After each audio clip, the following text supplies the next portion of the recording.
Welcome to the lecture series of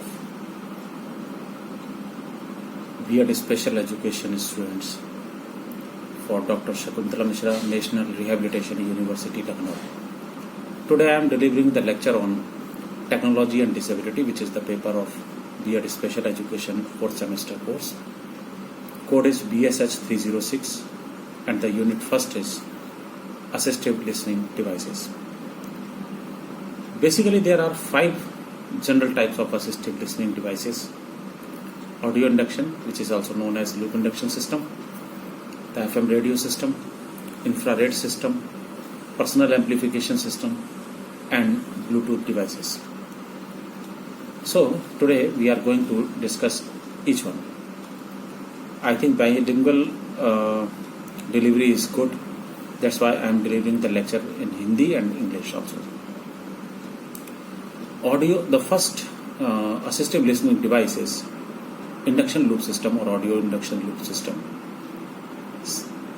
कभी कभी इसे हेयरिंग लूप सिस्टम भी कहा जाता है. हेयरिंग लूप सिस्टम एक ऐसा सिस्टम है जो आज की तारीख में तो इस्तेमाल नहीं होता, लेकिन कुछ समय पहले तक ये प्रैक्टिस में था. ये ऐसे स्पेशल स्कूल्स में लागू किया जाता है, ऐसे स्पेशल स्कूल्स में बनाया जाता है जहां पर बच्चों की मोबिलिटी कोई रिस्ट्रिक्ट नहीं किया जा सकता.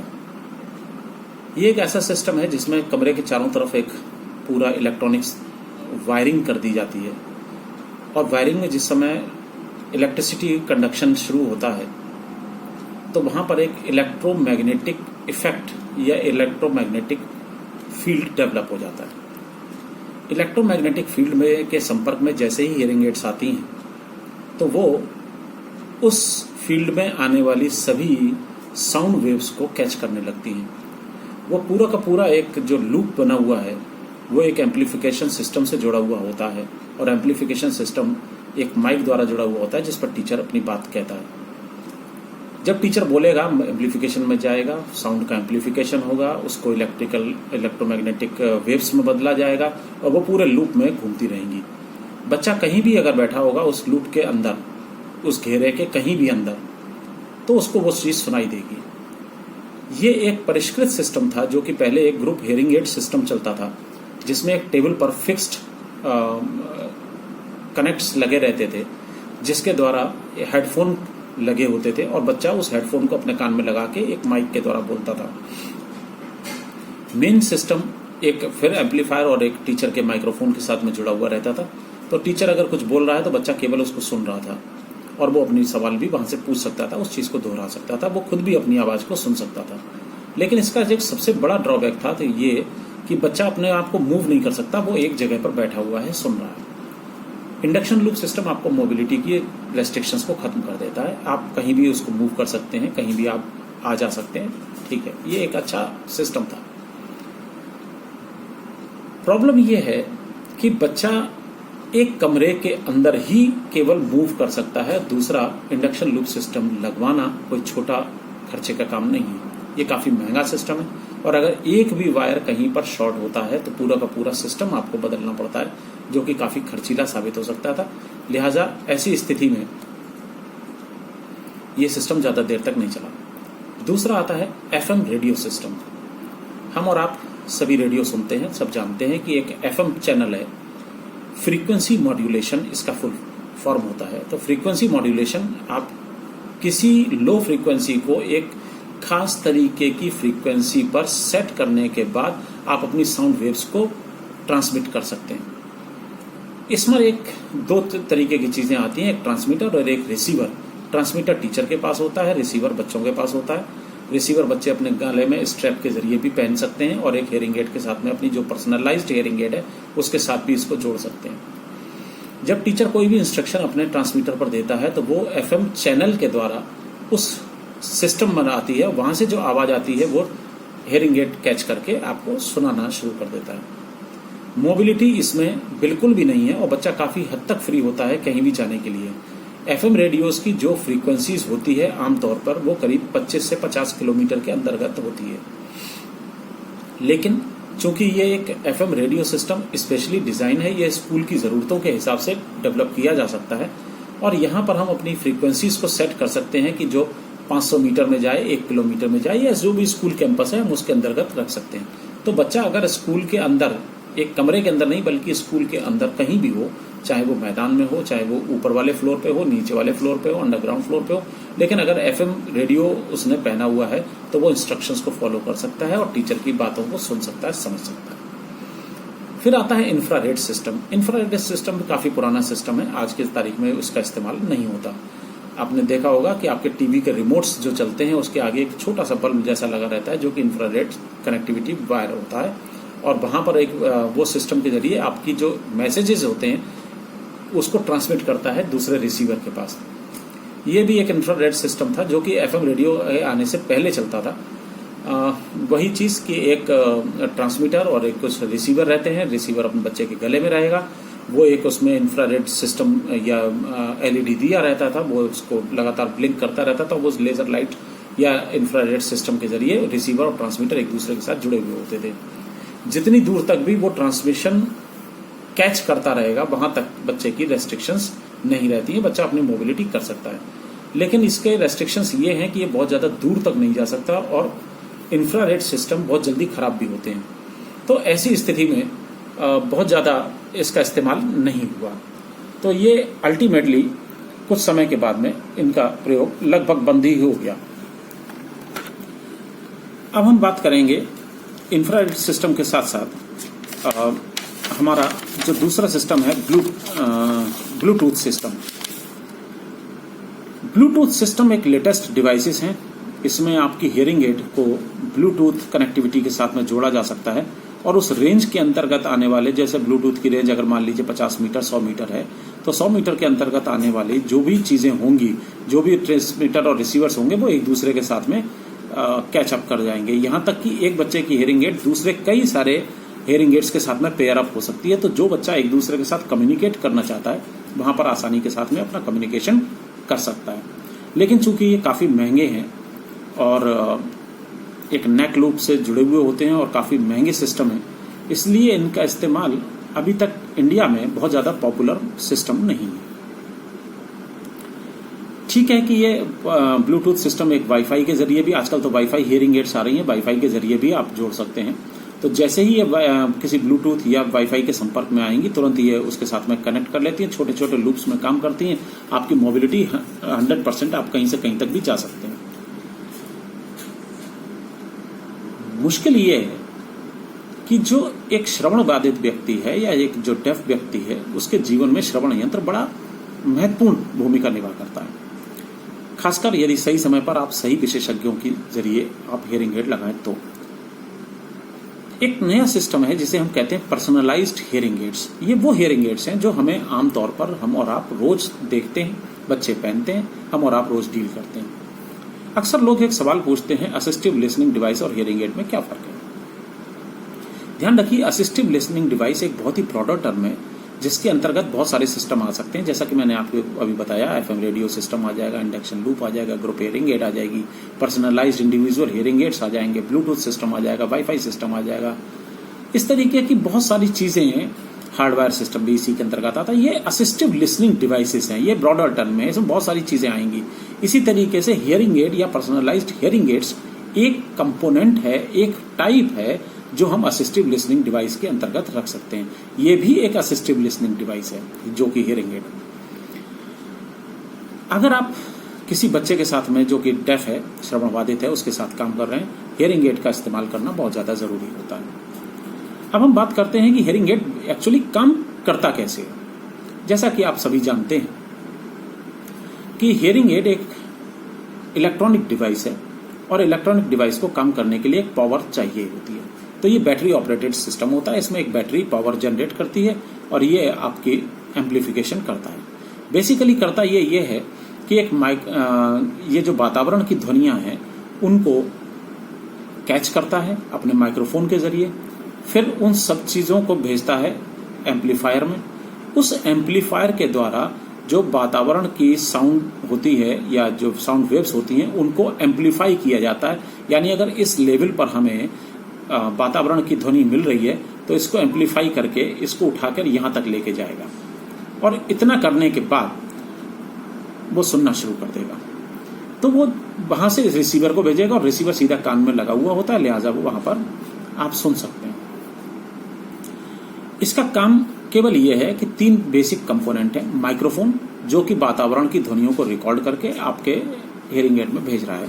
दूसरा एम्पलीफायर जो कि रिकॉर्डेड जो साउंड वहां से आ रही है माइक्रोफोन से उसको एम्पलीफाई कर रहा है और रिसीवर में भेज रहा है। और रिसीवर का काम ये होता है कि उस फिर इलेक्ट्रॉनिक सिग्नल्स को दोबारा से कन्वर्ट करता है आपके साउंड सिग्नल्स में और कान के अंदर उसको ट्रांसमिट कर देता है। लेकिन ऐसा नहीं है कि हियरिंग एड से सभी लोग फायदा उठा लें। हियरिंग एड सभी के फायदे के लिए नहीं हो सकती। कुछ लोगों को इनसे मदद मिल सकती है, कुछ लोगों को इनसे मदद नहीं भी मिल सकती है। अधिकांशतः ऐसे लोगों के लिए ये प्रयोग किए जाते हैं जिनके कान के अंदर कोई ना कोई समस्या हो, या उनके तंत्र में कोई समस्या हो, या फिर एक्सटर्नल ईयर, आउटर ईयर, या इंटरनल ईयर या मिडिल ईयर में कोई समस्या हो। तो ये समस्या किसी भी कारण से हो सकती है, किसी डिजीज के कारण से हो सकती है तो भी ये मदद कर देगा। उम्र बढ़ने के कारण से भी ये समस्याएं हो सकती हैं, अत्यधिक शोर वाले एनवायरनमेंट में रहने के कारण से हो सकती हैं, हेरिडिटरी हो सकती है, या दवाएं वगैरह जो आप इस्तेमाल करते रहते हैं किसी बच्चे में न्यूनेटल वगैरह तरीके में, वो सारी चीज़ें ही एक बड़ा कॉज है इन सब चीज़ों के लिए कि जहाँ पर हमारी डेफनेस हो सकती है। कॉजेज ऑफ हियरिंग लॉस हम लोग दूसरे चैप्टर्स में जब अभी आप पढ़ भी आए हैं, पिछले सेमेस्टर्स में आपने पढ़ा होगा, उनमें आप पढ़ चुके हैं, तो लिहाजा आप ये बात अच्छी तरीके से जानते हैं कि कॉजेज ऑफ हियरिंग लॉस कौन कौन से हैं। श्रवण यंत्र का जैसा कि मैंने बताया कि माइक्रोफोन द्वारा ये साउंड सिग्नल्स को लेगा, इलेक्ट्रिकल सिग्नल्स में बदलता है। एम्पलीफायर इलेक्ट्रिकल सिग्नल्स को लेता है, उन्हें साउंड सिग्नल में बदलता है। रिसीवर उन्हें साउंड सिग्नल में बदल के एम्पलीफाई जो साउंड आई है उसको आगे भेज देता है। कुछ लोग ऐसे भी होते हैं, अक्सर आपने अपनी जिंदगी में देखे होंगे, जिनके कान का ये बाहरी भाग नहीं होता जिसे हम पिन्ना कहते हैं। ऐसी स्थिति में जहां पर पिन्ना बहुत छोटा हो या ना बना हुआ हो, एट्रेसिया कंडीशन कहलाती है। एट्रेसिक लोगों में आप हियरिंग एड अगर यहां पर लगाते हैं कान के अंदर, जिसे आप कान नलिका कह रहे हैं या ईयर वे कह रहे हैं या ईयर पैसेज कह रहे हैं, आप इसके अंदर अगर हियरिंग एड को लगाते हैं तो जिन लोगों के पिन्ना नहीं है, एट्रेसिक कंडीशन है, उनके आप कहाँ लगाएंगे? तो ऐसे लोगों के लिए एक विशेष प्रकार की हियरिंग एड्स आती हैं जिन्हें हम बोन कंडक्शन हियरिंग एड्स कहते हैं। ये bone conduction hearing aid directly outer ear को बाईपास करते हुए सीधे मिडिल ईयर में अपना मैसेज को भेज देती हैं, जो कि कान के पीछे मैस्टर्ड बोन के ऊपर लगाया जाता है। हियरिंग एड्स कितने प्रकार की हो सकती हैं, इसके ऊपर एक अक्सर बहस होती रहती है। कई लोग कहते हैं, अलग अलग तरीके से बताते हैं कि ये इस तरह प्रकार की हो सकती हैं। हियरिंग एड को बेसिकली 2 हिस्सों में बांटा जा सकता है, एक उनके अपीयरेंस के आधार पर, एक उनके काम के आधार पर, जो टेक्नोलॉजी उनकी इस्तेमाल हो रही है उसके आधार पर। टेक्नोलॉजी के आधार पर हियरिंग एड्स 3 तरीके की हो सकती हैं। पहली होती है एनालॉग हियरिंग एड्स, दूसरी होती है आपकी डिजिटल हियरिंग एड्स, और तीसरी होती है programmable hearing aids. Analog hearing aids वो सबसे सिंपलेस्ट टाइप की हियरिंग एड्स हैं, जो कि ट्यूब की तरीके से आप एक एंशियंट ट्यूब या ट्रम्पेट को आप मान लीजिए, वो भी एक हियरिंग एड है। अगर आप अपने हाथों को इस तरीके से करके थोड़ा सा टनल जैसा बना के अपने कानों पर लगा के और किसी बोलती हुई आवाज को सुनेंगे तो आपको पता चलेगा कि आवाज थोड़ी सी एम्पलीफाई होकर आई है। तो हाथ भी आपके एक हियरिंग एड की तरीके से या ट्यूब की तरीके से काम करने लगे। चूंकि रेजोनेंस बढ़ जाती है, इस वजह से आपको एक आवाज बहुत थोड़ा सा एम्पलीफाई होकर सुनाई देती है। तो नॉर्मली एनालॉग हियरिंग एड का काम यही होता है कि बाजार की या वातावरण की जो भी आवाजें हैं उन सबको वो एम्पलीफाई कर दे। अब ये एम्पलीफिकेशन बहुत आसान है कि ये साउंड को भी एम्पलीफाई कर देगा और वातावरण की ध्वनियों को भी एम्पलीफाई कर देगा। अगले लेक्चर में हम लोग बात करेंगे कि हियरिंग एड्स कितने प्रकार के होते हैं और कौन कौन से तरीके से हम हियरिंग एड्स को मेंटेन कर सकते हैं। धन्यवाद। नमस्कार, welcome to the second lecture of BSS 306 of Technology and Disability। आज हम पिछले वाले लेक्चर, जो हमने लेक्चर 1 में आपको बताया था कि असिस्टिव लिसनिंग डिवाइसेस क्या होती हैं, किस तरीके से काम करती हैं, आज हम लोग डिस्कस करेंगे कि हियरिंग एड्स कितने प्रकार की होती हैं, उनकी अलग अलग शैलियां क्या हैं। जैसा कि पिछले लेक्चर में अभी आपने जाना कि हियरिंग एड्स टेक्नोलॉजी के आधार पर और उनके अपीयरेंस के आधार पर अलग अलग तरीके के होते हैं। टेक्नोलॉजी के आधार पर 3 तरीके के हियरिंग एड्स पाए जाते हैं: digital hearing aids, analog hearing aids और programmable hearing aids. Analog hearing aid के बारे में मैंने आपको बताया था कि ये एक सीधा सीधा रेजोनेंस ट्यूब की तरीके से काम करती है, जिसमें आवाज के साथ साथ वातावरण की ध्वनियों को भी एम्पलीफाई करके आपको सुनाया जा सकता है, जिसमें आप बीच में कोई डिफरेंस नहीं पैदा कर सकते कि स्पीच साउंड को आप बढ़ा लेंगे और जो वातावरण की नॉइस है, जिसे हम नॉइस कहेंगे, नॉइस को आप कम कर सकते हैं। ऐसा एनालॉग में नहीं होता। लिहाजा ऐसी स्थिति में बड़ी एक कठिन समस्या उत्पन्न हो जाती है डेफ बच्चे के आगे, क्योंकि अक्सर आपने ये बार बार देखा होगा कि बच्चे शिकायत कर रहे होते हैं कि हमें सुनाई नहीं देता और हमें शोर हमारे कानों में ज्यादा आता है, और इस तरीके की कोई भी चीजें जो अक्सर बच्चे आपको बताते हैं। वो शोर की शिकायत या कान में दर्द की शिकायत इसीलिए कर रहे हैं क्योंकि उन्हें अच्छी तरीके से पता है कि जो वो साउंड सुन रहे हैं उसमें एम्पलीफिकेशन स्पीच का भी है और नॉइस का भी है। तो नॉइस वो उनको एक पेनफुल एक्टिविटी ज्यादा लगती है उनके कानों में जब वो पहुंचती है। तो खैर, एनालॉग हियरिंग एड एक बहुत ही सस्ते प्रकार के हियरिंग एड्स हैं, बहुत ही कॉमन है और सबसे ज्यादा इस्तेमाल होने वाले पूरी दुनिया में अगर कोई हियरिंग एड है तो वो एनालॉग हियरिंग एड है, क्योंकि सस्ते भी हैं और बेसिक टाइप के हैं। दूसरे आते हैं digital hearing ads. Digital hearing ads computer codes के माध्यम से काम करते हैं। एक छोटा सा उसमें एक मिनी कंप्यूटर प्रोसेसर लगा रहता है, जिसमें जब वो साउंड सिग्नल्स को रिसीव करते हैं माइक्रोफोन के द्वारा, तो वो एम्पलीफायर के साथ में एक कंप्यूटर चिप लगी रहती है, जिसमें वो साउंड पहले जाती है और उसको कंप्यूटर कोड्स के रूप में डेवलप कर दिया जाता है। और ये कंप्यूटर कोड्स अलग अलग फ्रीक्वेंसी के लिए अलग अलग कोड्स डिसाइड कर दिए जाते हैं। लिहाजा एम्पलीफिकेशन जो होता है वो उस बच्चे की जरूरत के हिसाब से, जिसे हम पहले से नापने के बाद ग्रुप में हम बता लेते हैं कि भाई इस बच्चे को इतनी फ्रीक्वेंसीज की जरूरत है, मिड फ्रीक्वेंसीज हाई चाहिए या उसके लो फ्रीक्वेंसीज को चाहिए या हाई फ्रीक्वेंसीज को सपोर्ट करने वाला चाहिए। तो जो भी हमें सपोर्ट चाहिए होंगे हम उसके हिसाब से उस group hearing digital hearing aid को उस ग्रुप के हिसाब से चुनते हैं। तो जैसे ही हमारे पास में कोई भी बच्चा अगर ऐसा आता है तो हम उसे डिजिटल हियरिंग एड देते हैं। डिजिटल हियरिंग एड जैसे ही वो उसको लेगा, आवाजों को बाहर से वातावरण से लेगा, तुरंत उसको कंप्यूटर चिप में भेजेगा, उसका वो डिजिटलाइजेशन होता है, डिफरेंट फ्रीक्वेंसीज को कोड्स में बदला जाता है। एम्पलीफिकेशन हर कोड के हिसाब से अलग अलग उसकी जरूरतों के हिसाब से होता है और फिर उसके बाद में उठाकर उसको रिसीवर तक पहुंचा दिया जाता है और रिसीवर से कान में बच्चे के चला जाता है। डिजिटल हियरिंग एड्स आज की तारीख में सबसे ज्यादा इस्तेमाल होने वाले हियरिंग एड्स हैं, क्योंकि ये बहुत ही पॉपुलर हो चुके हैं और लगभग हर एक की हियरिंग एड्स नीड्स को ये फुलफिल कर सकते हैं।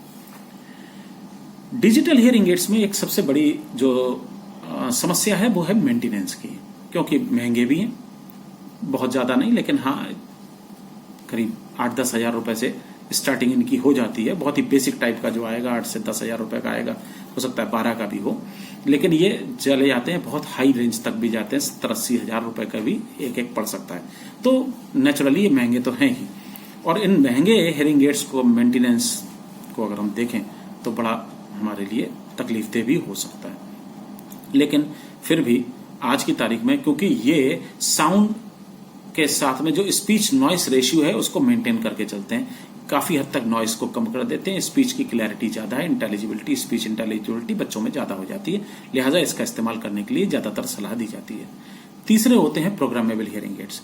ये सबसे लेटेस्ट टाइप के हैं, इनको हम बच्चे की आवश्यकता के हिसाब से मॉडिफाई कर सकते हैं, प्रोग्राम कर सकते हैं। डिजिटल हियरिंग एड पहले से ही प्रोग्राम होके आते हैं, वो प्री प्रोग्राम्ड है।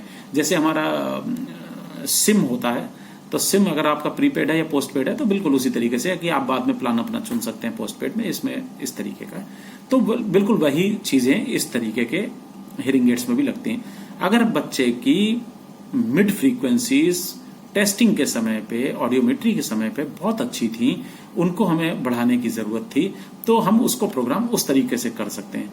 लेकिन अगर बच्चे को उसी हियरिंग एड को पहनने के बाद सब्जी मंडी में जाना पड़ जाए, रेलवे स्टेशन पे जाना पड़ जाए, बस स्टैंड पे जाना पड़ जाए, तो वहां पर उसकी हियरिंग नीड्स अलग किस्म की होती हैं, क्योंकि वो इतने भीड़ में से अपने जान पहचान के आदमी की आवाजों को सुनना चाहेगा।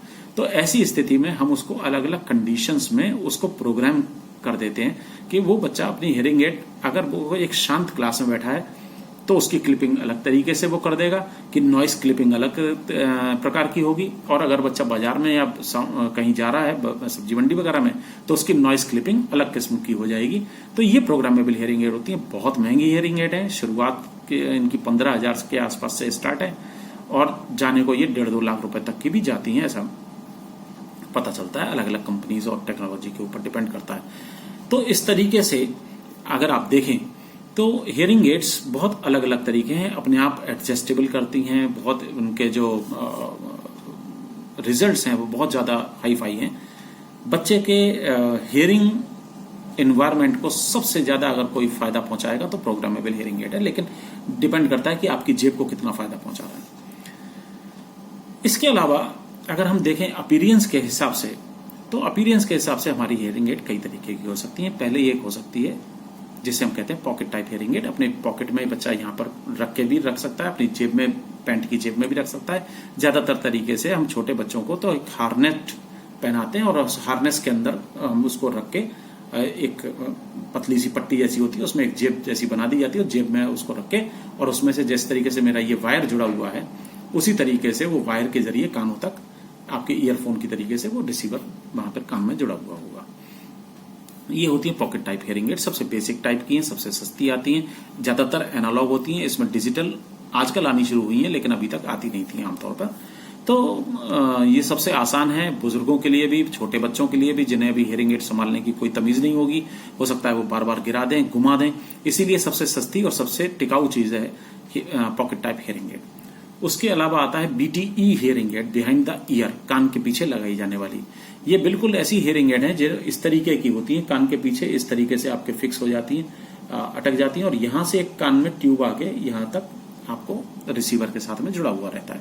तो जो भी आप वातावरण की आवाजें सुनते हैं, आपका कान इधर उधर और गर्दन इधर उधर जैसे ही मूव कर देगी, आपको बहुत सारी आवाजें इधर उधर से आ जाती हैं। आमतौर पर यह कहा जाता है ये यूनि डायरेक्शनल होते हैं, ना कि ओमनी डायरेक्शनल, लेकिन ऐसी बात है नहीं। कान में वो फिक्स आपको जरूर एक साइड में लगी हुई दिखाई दे रही है, लेकिन इसका मतलब नहीं है कि दूसरी साइड की आवाजों को वो सुन नहीं पाता, सुन लेता है। हालांकि ये रिसर्चेस ये कहती हैं कि दूसरी साइड की जो साउंड है वो बहुत क्लियर इसमें रिसीव नहीं होगी, जिस साइड में ये लगा हुआ है उसी साइड से साउंड को सुन लेता है। इसीलिए आजकल इसमें भी नई तरीके की टेक्नोलॉजी आ रही है जिसमें ओमनी डायरेक्शनल माइक्रोफोन्स लगे हुए हैं। तो इस तरीके से देखा जाए तो हमारे जो BTE है वो सबसे ज्यादा पॉपुलर टाइप की हियरिंग एड है, सबसे ज्यादा पहने जाने वाली और सबसे ज्यादा, लेकिन एक एज के बाद। एज का मतलब है कि अगर आप 7 या 8 साल का बच्चा जब ये संभालना शुरू कर देता है हियरिंग एड्स वगैरह, तब आप उसको पहनाना शुरू कर देंगे, कोई दिक्कत नहीं है। लेकिन ऐसा नहीं है कि आप उसे छोटे बच्चों को नहीं सुना सकते, बल्कि ये नियोनेटल एजेस से में भी इस्तेमाल की जा सकती है। डिपेंड करता है कि आपके पेरेंट्स कितने अवेयर हैं अपनी हियरिंग एड के मेंटेनेंस को लेकर और उस बच्चे को ऊपर कितनी निगाह रखते हैं। अगर उन्हें मतलब ही नहीं है बच्चा कहाँ पे जा रहा है, कहाँ क्या कर रहा है, तो बेहतर होगा कि BTE ना दें, क्योंकि आसानी से उतर के गिर सकती है। दूसरी होती है ITC या ITE in the ear. In the ear कान की नली के अंदर फिट हो जाने वाली है, बिल्कुल ईयर डॉट की तरह। जिस तरीके से आप अगर अपना रिसीवर को देखेंगे, जो आप अपना ये रिसीवर वगैरह जो आप इस्तेमाल करते हैं, ये कान के अंदर जब चला जाता है तो ये सफेद हिस्सा आपको दिखाई नहीं देगा। ये देखिए मैंने अपने कान के अंदर लगा लिया, अब मुझे ये चीज दिखाई नहीं दे रही कि मैंने ये है कहाँ, लेकिन ये बाहर से जो हल्का सा दिखाई दे रहा है, ये कान के स्किन की कलर का अगर मेरे पास प्रोब होता तो मैं इस प्रोब को पकड़ के उस चीज को बाहर भी खींच सकता हूँ। तो ये इन द ईयर है। इन द ईयर में ये कान के कैनाल के अंदर लगभग फंस जाता है, बाहर से थोड़ा सा दिखाई देता है। एक आता है in the canal. In the canal थोड़ा सा और अंदर की तरफ को जाता है और उसका प्रोब बाहर से दिखाई नहीं देता, तो ये आमतौर पे दिखाई देने ना देने वाली चीज है। अच्छी चीज है, कान के अंदर काफी हद तक चली जाती है। माइक्रोफोन जिस तरीके से होते हैं ओमनी डायरेक्शनल, काफी अच्छी साउंड्स को कैच करते हैं और बेहतर तरीके से आपको सिखाने की सुनाने की कोशिश करते हैं। एक आती है CIC, completely in the canal. ये इतनी अंदर तक सर्जिकल तो नहीं, लेकिन हाँ ये केवल एक डॉक्टर ही लगा सकता है या ऑडियोलॉजिस्ट ही लगा सकता है। अपने आप से आप उसको इंसर्ट नहीं कर सकते, वरना आप अपना ईयर ड्रम को रैप्चर कर लेंगे। ये लगभग ईयर ड्रम से सटा हुआ ही रहता है और बाहर से देखने में बिल्कुल भी पता नहीं चलेगा कि आपने कभी भी हियरिंग एड पहन रखी है। आजकल CIC पर बड़े अजीब तरीके के कुछ प्रयोग हुए हैं, खासतौर पर स्टूडेंट्स के द्वारा, जिनके कई परिवारों में CIC अगर कोई इस्तेमाल कर रहा है तो परीक्षाओं के समय पे आप उसको पहनकर अगर चले गए होंगे तो आपको डिबार भी किया जा सकता है। इसलिए भी इस चीज़ों के बारे में बड़ा अवेयरनेस होना बहुत ज़रूरी भी है। हियरिंग एड जितने ईयर ड्रम के आसपास होगी उतनी ज़्यादा बेहतर तरीके से साउंड को आगे ट्रांसमिट कर पाएगी, क्योंकि लॉन्ग पैसेज, लॉन्ग डिस्टेंस, निल इफेक्ट्स, ये वाला जो एक फॉर्मूला है ये हमें थोड़ा सा ध्यान में रखना पड़ेगा। लॉन्ग डिस्टेंसेस पे साउंड का एम्प्लीफिकेशन उतना ज्यादा डिस्टेंस को उतने प्रभावी तरीके से कवर नहीं कर पाता और हमें एक बहुत ही जो रिस्पॉन्सिव हियरिंग होती है वो हमें सुनाई नहीं देती। खैर, इस तरीके से अगर हम देखें तो हमें पता चलता है कि एक प्रोग्रामेबल हियरिंग एड्स के साथ साथ हमारी जो CICs हैं वो सारी के सारी बहुत अच्छी तरीके से काम करती हैं। तो हियरिंग एड का ये एक बेसिक तौर तरीका है। अब हम बात करते हैं कि हियरिंग एड को हम कैसे मेंटेन करें। सबसे बड़ी बात यह है कि हियरिंग एड को मेंटेनेंस करने के लिए एक टीचर को, एक बच्चे को और उसके पेरेंट्स को या उनके केयर टेकर्स को बहुत ज्यादा अवेयर होना पड़ेगा। आमतौर पे ये होता नहीं है। हमें देखना चाहिए क्योंकि ये पावर जनरेटेड सोर्सेज होते हैं, इसलिए पावर यानी बैटरी की जरूरत को हमें ध्यान में रखना पड़ेगा। आमतौर पे हम बैटरी की जरूरतों को ध्यान में नहीं रखते। जो एनालॉग हियरिंग एड्स हैं या जो पॉकेट टाइप हियरिंग एड है उसमें AAA साइज की एक या AA साइज की एक बैटरी पड़ती है और वो बैटरी बहुत जल्दी खर्चा भी होती है, क्योंकि ये बहुत ही बेसिक टाइप की चीजें, हर हफ्ते आपको उसको बदलना पड़ जाएगा। आमतौर पे आप ये देख लीजिए कि अगर साउंड आपकी वीक हो रही है, साउंड नहीं आ रही है, तो बैटरी को पहले चेक कीजिए। हो सकता है आपने बैटरी डेड हो चुकी हो, खत्म हो चुकी हो, बेकार हो गई हो, तो आप उसको रिप्लेस कर लीजिए, आपको सुनाई दे जाएगा। स्क्रैची साउंड कभी कभी आती है, तो आप अपनी ट्यूबिंग को चेक कर लीजिए, आप अपनी बैटरीज को चेक कर लीजिए, आप अपने एम्पलीफायर को माइक्रोफोन को चेक कर लीजिए, रिसीवर को भी चेक कर लीजिए। रिसीवर कान में लगा रहता है, उसमें वैक्स आ गई होगी, इसलिए आपको स्क्रैची साउंड कभी कभी सुनाई देता है, या उसके वायर बीच में से कहीं क्रैक हो गया होगा। तो ऐसी स्थिति में जो चीज क्रैक हो चुकी है उसको रिप्लेस कर लें, जो चीज गंदी है उसको साफ कर लें।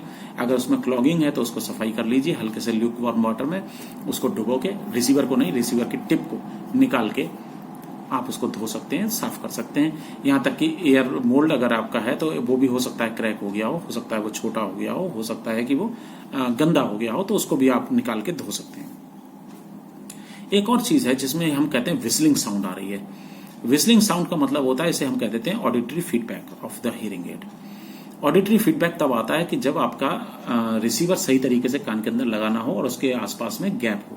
वहां से जब आप साउंड अंदर कान की तरफ जा रही है तो कुछ ना कुछ मात्रा में साउंड वापस वो बाहर की तरफ फेंक देता है, इसलिए एक विसल साउंड टी करके कुछ सुनाई देता है। तो हमें ये ध्यान रखना पड़ेगा कि प्रॉपर फिटिंग होनी चाहिए। कई बार अक्सर होता यह है कि बच्चा जब छोटा है, 4-5 साल का, 6 साल का, 8 साल का, हमने उसके लिए एक हियरिंग एड लगवाई थी और उसके साथ में ईयर मोल्ड बनवा दिया था। अब बच्चा हो चुका है 10-12 साल का, लेकिन हमने ईयर मोल्ड उसको चेंज नहीं करवाया, वो बच्चा वही लगा रहा है, तो वो तो ढीला हो ही जाएगा क्योंकि बच्चा बढ़ रहा है, कान भी बढ़ेगा। तो इस तरीके से कुछ प्रॉपर मेंटेनेंस आपको करने के लिए होने चाहिए। एक बेहतर होता है कि इसके लिए एक proper hearing aid maintenance kit बना लिया जाए। ये एक ऐसा किट है, आप किसी भी डिब्बे में, लोहे का डिब्बा हो, प्लास्टिक का डिब्बा हो, कोई जार हो, कोई मर्तबान हो, उसमें बना लीजिए। उसमें रखने के लिए एक सिलिका जेल आती है, जो अक्सर आपने बाजार से बर्तन या कोई बॉटल खरीदते हैं तो उसके अंदर एक पुड़िया जैसी बनी हुई आती है। आप उस पुड़िया को निकाल के इस डिब्बे के अंदर अपना जो किट आप बना रहे हैं उसमें रख सकते हैं। खासियत उसकी ये है कि वो मॉइस्चर को एब्जॉर्ब करता है। कई बार आपने हियरिंग एड जो बाहर पहन के गए, पसीने के कारण से भी मॉइस्चर आता है उसके ऊपर, वातावरण में भी मॉइस्चर है वो भी उसके ऊपर जमा होता है। बरसात के दिनों में और ज्यादा मॉइस्चर आएगा तो हियरिंग एड हो जाएगी खराब। तो आप उसे डिब्बे के अंदर डाल दीजिए, वो सिलिका जेल उसका पूरा का पूरा मॉइस्चर को निकाल लेगा और उसके बाद में आप कर दीजिए। सिलिका जेल का जब रंग बदलना शुरू हो जाए, वो लगभग नीले कलर का हो जाता है, तो उसका मतलब वो बेकार हो चुका है। तो आप बाजार से दूसरा सिलिका जेल मिल जाता है, बहुत सस्ती चीज है, 5-10 रुपए में, 50 रुपए में मिल जाएगी, ला के रख दीजिए। दूसरी चीज है स्पेयर बैटरीज आप रखिए। पहले तो बैटरीज आती थी आपकी जिंक क्रोमियम बैटरीज आती थी, जिंक निकल क्रोमियम बैटरीज आती थी, जिंक कैडमियम बैटरीज आती थी, मरकरी बैटरीज आती थी। आजकल एयर बैटरीज आती हैं, यहाँ तक कि निकल आयन बैटरीज भी आ रही हैं जो आपके मोबाइल वगैरह में लगती हैं। काफी हद तक वो एनर्जी को रिस्टोर करके रखती हैं और काफी देर तक चलती हैं। BT वगैरह में वो लगभग 10 से 15 दिन चल जाती हैं, और ITC IEC वगैरह में महीने भर चल जाती हैं। एयर बैटरीज काफ़ी हद तक लंबी ड्यूरेबिलिटी चलती है, क्योंकि टेक्नोलॉजी में जब चेंज आया है तो केवल हेयरिंग एड में चेंज नहीं आया, बल्कि बैटरी टेक्नोलॉजी में भी बहुत ज़्यादा चेंज आया है। तो आप एक स्पेयर बैटरी अपने पास में रखिए। कॉर्ड अगर आप रख रहे हैं तो कॉर्ड्स भी रखिए। कॉर्ड भी कई तरीके के हो सकते हैं, S कॉर्ड हो सकता है, V कॉर्ड हो सकता है, Y कॉर्ड हो सकता है। ये तीनों प्रकार के कॉर्ड जो भी आपके अपनी जरूरत के हिसाब से लगा हुआ है वही चीज अपने पास रखिए। वो सिंगल पिन वाला है, डबल पिन वाला है, ट्रिपल पिन वाला है, ये भी आपको ध्यान में रखना पड़ेगा, क्योंकि उसके कॉन्टेक्ट जो आप हेयरिंग एड में अपने जोड़ रहे होंगे वहां पर आपको ये पता होना चाहिए कि वो कहां पर जुड़ा हुआ है, उसमें कितनी पिन्स हैं। बैटरी टेस्टर भी आप अपने पास रख सकते हैं। बैटरी टेस्टर आजकल एक नई तरीके की चीज है, छोटा सा आता है, इसमें बटन सेल्स वगैरह जो होते हैं, आप उनको अगर चेक करना चाहें तो आपके पास कोई रास्ता नहीं होता, तो वो आजकल बैटरी टेस्टर आ रहे हैं। कोई भी किसी भी प्रकार की, आजकल तो मल्टीपल बैटरी टेस्टर है, तो आप उसमें बड़े से लेके छोटे तक की कोई भी बैटरी आप लगा दीजिए, वो तुरंत टेस्ट करके बता देगा कि इसमें कितनी पावर अभी बाकी है। तो इस तरीके से रख लीजिए। रबर एक आपको रखनी पड़ेगी। रबर का मतलब रबर बैंड या रबर साधारण नहीं, मैं पेंसिल इरेजर की बात कर रहा हूं। पहले के जमाने में जब इंक को मिटाने के लिए एक ब्लू कलर की जो इरेजर आता था, थोड़ा सा हार्ड किस्म का होता था, वो वाला इरेजर ज्यादा बेहतर होता है। लाल रंग का, हरे रंग का या नीले रंग का वो आता था, तो वो ज्यादा इजी होता है, क्योंकि बैटरी के जो कॉन्टैक्ट्स होते हैं हेयरिंग एड के अंदर लगे हुए, जहां पर बैटरी ऐसे करके आके फंसती है, जैसे घड़ी वगैरह में भी आप जब लगाते हैं तो वो दो कॉन्टैक्ट होते हैं जो कि बैटरी को बीच में होल्ड करते हैं। वो जो कॉन्टैक्ट होते हैं अक्सर महंगी हेयरिंग एड में वो 24 कैरेट गोल्ड या 18 कैरेट गोल्ड की प्लेटिंग के साथ में आते हैं, इसीलिए आपकी हेयरिंग एड भी ज्यादा महंगी होती हैं। अक्सर वो मॉइस्चर के कारण या बैटरी लीकेज के कारण या पानी पहुंचने के कारण से वो वहां पर जंग आनी शुरू हो जाती है, तो आप उसको इरेजर से अगर आप हल्का सा रगड़ देंगे तो वो साफ हो जाएगा और आपके गोल्ड का नुकसान उसमें से नहीं हो रहा होगा। इस तरीके से वो थोड़ा सा वहां से आप ब्रश करने के बाद में और उसको आप लगा देंगे तो आपकी हेयरिंग एड सही तरीके से काम करना शुरू कर देगी, तो इसलिए उसका रखना भी ज्यादा जरूरी है। आप एक सॉफ्ट ब्रश भी अपने साथ में रख सकते हैं कि माइक्रोफोन वगैरह अक्सर उसमें धूल ऊपर से जम जाती है, तो वो माइक्रोफोन जब आवाज को कैच नहीं करेगा तो आगे रिसीवर तक जाने आवाज बेकार है। तो आप हल्के से मुलायम ब्रश से उसको बार बार साफ कर सकते हैं। अगर आप ब्लोअर रख रहे हैं अपने पास में, जैसे हेयर ब्लोअर वगैरह होता है, आप उससे हेयर ड्रायर से भी मार देंगे तो वो निकल जाता है। ब्रश करने के बाद में उसको जरा सा बाहर कर सकते हैं। आप सॉफ्ट वाला टूथ ब्रश भी रख सकते हैं, या और कोई भी अगर आपके हेयर ब्रश वगैरह कुछ है तो उसको भी रख सकते हैं उसको निकालने के लिए, लेकिन ज्यादा हार्ड ना हो, क्योंकि उसके अंदर जो डायफ्राम लगा होता है माइक्रोफोन के अंदर वो खराब हो सकता है। तो इस तरीके से आप बहुत छोटी छोटी चीजें हैं जिनके आप एक हेयरिंग एड मेंटेनेंस किट बना सकते हैं। आप हेयरिंग एड के मेंटेनेंस के बारे में जानकारी भी दे सकते हैं अपने पेरेंट्स को, और इस तरीके से वो आप एक हेयरिंग एड को अच्छी तरीके से मेंटेन कर सकते हैं। तो असिस्टिव लिसनिंग डिवाइसेस में हेयरिंग एड का जो हमारा यूनिट है वो हमारी यहाँ पर हम देखते हैं कि वो इस तरीके से पूरी हुई। अब एक उसमें एक छोटी सी और चीज आती है कि जिसे हम कहते हैं Ling's 6 sound test. Ling's 6 sound test ये है क्या भला? डेनियल लिंग ने ये देखा था कि हेयरिंग एड लगाने के बाद बच्चा सुन पा रहा है या नहीं। हम कैसे कहें कि ये बच्चा सुन पा रहा है? अक्सर हम ताली बजाते हैं, घंटी बजाते हैं, डमरू बजाते हैं, कोई भी आवाज करके हम बच्चे को कहते हैं वो सुन पा रहा है या नहीं, लेकिन हम ये देख नहीं देते कि उसकी फ्रीक्वेंसीज अलग अलग हैं। अगर हम ध्यान देते भी हैं तो हम ये देख लेते हैं डमरू की फ्रीक्वेंसी अलग है, घंटी की अलग है, सीटी की अलग है, तो डिफरेंट फ्रीक्वेंसी सुन रहा है। लेकिन हम ये भूल जा रहे हैं कि ये फ्रीक्वेंसीज हमारी नॉर्मल लाइफ में उतनी ही काम आती हैं जितनी देर तक कि हम फिजिकली वर्ल्ड में नहीं है, लेकिन बोलते समय कम्युनिकेशन में हमारी ये सब चीजें काम नहीं आती। कम्युनिकेशन में हमें अब या तो वॉवल्स बोलने होंगे, कॉन्सोनेंट्स बोलने होंगे, डिप्थॉन्ग्स बोलने होंगे, सेमी वॉवल्स बोलने होंगे, और ये जो स्पीच लैंग्वेज की जो साइंस है उसमें हर शब्द एक अलग फ्रीक्वेंसी और इंटेंसिटी को समेटे हुए है।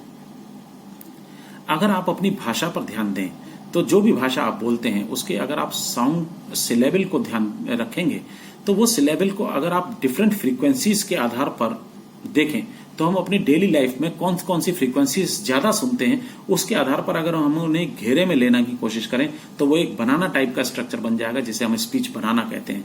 और जिस मिनिमम रेंज से लेकर जिस मैक्सिमम रेंज तक हम लोग सुनते हैं आम जीवन में अपनी स्पीचेस को, वो कहलाती है डायनामिक रेंज। तो हम ज्यादातर शब्द वो वाले इस्तेमाल करना चाहते हैं या वो वाले सिलेबल इस्तेमाल करना चाहते हैं जो हर एक उस अलग अलग फ्रीक्वेंसीज को, लो फ्रीक्वेंसी, मिड फ्रीक्वेंसी या अपर फ्रीक्वेंसी या हायर फ्रीक्वेंसीज को रिप्रेजेंट करता हो। तो डेनियल लिंग ने इस तरीके के 6 अलग अलग टाइप के साउंड सिस्टम को उन्होंने ढूंढा और बना लिया। उसमें कुछ वॉवल्स भी हैं, कुछ कॉन्सोनेंट्स भी हैं, जैसे शा, स या श, स, ह, अ, उ, ई। ये जो शब्द हैं, ये शब्द ज्यादातर उसमें आते हैं। शब्द नहीं कहना चाहिए बल्कि सिलेबल कहना चाहिए। साउंड सिस्टम है, ये जो साउंड है ये उसके अंतर्गत आते हैं। तो डैनियल लिंग ने उनको नापने के लिए ये कहा। अब इससे फायदा क्या है? इससे फायदा ये है कि हम जब तक बच्चे की एक हियरिंग एड टेस्ट हम कर रहे हैं, हियरिंग एड लगाने के लिए हम उसको प्रेस्क्राइब कर रहे हैं, तो पहले हम ये देखते हैं कि 6 साउंड टेस्ट में बच्चा अनएडेड रिस्पॉन्सेज उसके इस साउंड टेस्ट के प्रति क्या है, और उसके बाद में जब हियरिंग एड उसको प्रॉपर दे दी गई, प्रॉपर ऑडिटरी ट्रेनिंग दी जा रही है, तब इसके टेस्ट के रिजल्ट्स क्या हैं उन साउंड्स पर। तो हमें एक तो ये बात पता चलती है, एडेड और अनएडेड ऑडियोग्राम हमें एक तो पता चल जाता है। दूसरा हमें ये पता चल जाता है हियरिंग एड वास्तव में उस फ्रीक्वेंसीज को कर रही है, अपग्रेड कर रही है, मॉडिफाई कर रही है या एम्पलीफाई कर रही है या नहीं। तीसरी चीज हमें यह भी पता चल जाता है कि हम जो डिफरेंट फ्रीक्वेंसीज हैं हमारी स्पीच की, हम उसके डिफरेंट लेवल्स को सुन रहे हैं। जरूरी नहीं है कि आप करके ही केवल बात करें, आप बहुत सारे शब्द ले सकते हैं, जैसे मकड़ी, मकड़ी, तो मकड़ी, मम्मा। तो आप जब ये शब्द ले रहे हैं तो बच्चा वो उस शब्द को समझ भी रहा है कि नहीं समझ रहा है। लेटर स्टेजेस में जहां पे ऑडिटरी ट्रेनिंग आप देंगे वहां पर ये सब चीजें हैं। तो डैनियल लिंग के 6 साउंड टेस्ट आपके एक सपोर्टिव होते हैं किसी भी हियरिंग एड के टेस्टिंग के लिए। तो मुझे आशा है कि आज का लेक्चर, ये जो दोनों लेक्चर थे आपके, लेक्चर 1 में और लेक्चर 2 में, आपको ये यूनिट काफी हद तक क्लियर हुई होगी।